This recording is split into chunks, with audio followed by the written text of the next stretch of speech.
Joining us from Washington, former Clinton advisor Lanny Davis here in the studio, Columbia University professor Dr. Marc Lamont Hill. Can you imagine, Hill? Can you imagine if I had said that? Well, I've seen what happens when you say stuff. Yeah, no, and I just say nice stuff. But if I said, you know, I like that Dr. Marc Lamont Hill on the Factor because he doesn't talk in Negro dialect. I mean, come on, it would be ridiculous. It would be ridiculous, Bill. But one thing to keep in mind is you defended Joe Biden a year or two ago when he marveled at how articulate and clean and fresh Barack Obama was. Because I don't believe that Biden or Reid or Trent Lott had any malice in their heart against African Americans, and that's the bottom line. Everybody makes verbal mistakes. Everybody says things that they would like to take back and say better.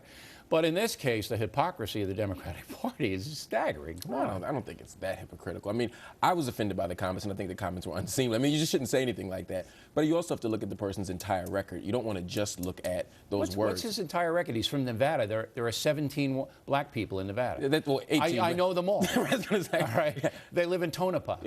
You know, I mean, come on.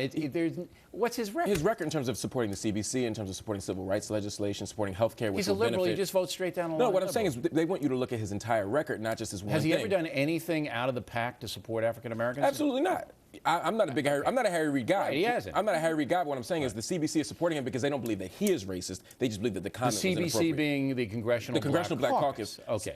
But they're supporting him because he's a fellow liberal. No, it's more than that. I think that there's also the issue of looking at his record and believing that he is not a racist. I mean, that's the question. I don't think he's a racist. I don't think so either. But I don't think Trent Lott's a racist. I don't know Trent Lott to say whether he's a racist or not. No, I don't know. I don't think he's a racist. I can't make a case for or against Trent Lott, but what I can say is that the CBC believed he was.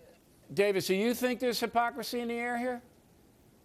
Well, I use the word double standard, and there certainly was applied to Trent Lott, who is a good man who asked me for advice, Reverend Jesse Jackson, and he talked on the phone, and Reverend Jackson forgave him when he said he was sorry. You set that up, right, Davis? And I don't think he is or was a racist, and the same thing with Harry Reid, who made a terrible mistake in the words that he chose, apologized. Okay, hold on for a minute. Hold on. You set up the phone call between Trent Lott and Jesse Jackson, right? You did that. Yes. Okay. So Jackson gets on the phone with Lott, and what was Lott's reaction to the phone call? First, he apologized and talked about his upbringing, his insensitivity, and his knowledge that what he said was terribly insensitive, and apologized. And what did Jackson and asked say? For forgiveness. Reverend Jackson not only said, I forgive you and I accept your apology, but then said, let us pray. And the two of them together prayed, and it was a quite moving moment. As I believe in the case of Harry Reid, you're exactly correct. There isn't a mean bone in this good-hearted man. And he said something he shouldn't have said. All of us do. But why isn't he praying with Jesse Jackson? Why didn't you set him up with Jesse Jackson so they could pray?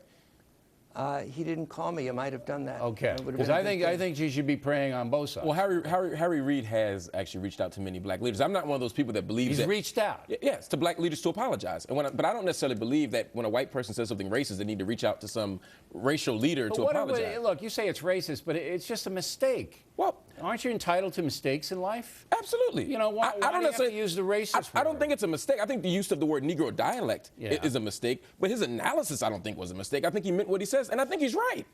But it's not racist, is it? The assessment? Yeah. The assessment isn't racist. The reality that makes that assessment true is what's racist. The fact that people would rather vote for a light-skinned black than a dark-skinned black. And you believe that? Oh, absolutely. Okay. Do you believe that, Davis? No, I don't believe that. I certainly think that an articulate and effective Sarah Palin can get elected president just as a person of darker skin color or lighter skin color. So I don't believe that. But I really do not agree that using the word racist when somebody has a verbal gaffe that isn't in his heart. And that was my judgment on Harry Reid, and that's my judgment about Trent Lott. And by the way, speaking of double standards, where were the Republicans defending Trent Lott the way that you see Democrats defending Harry Reid? It says something about the respective loyalties of both parties.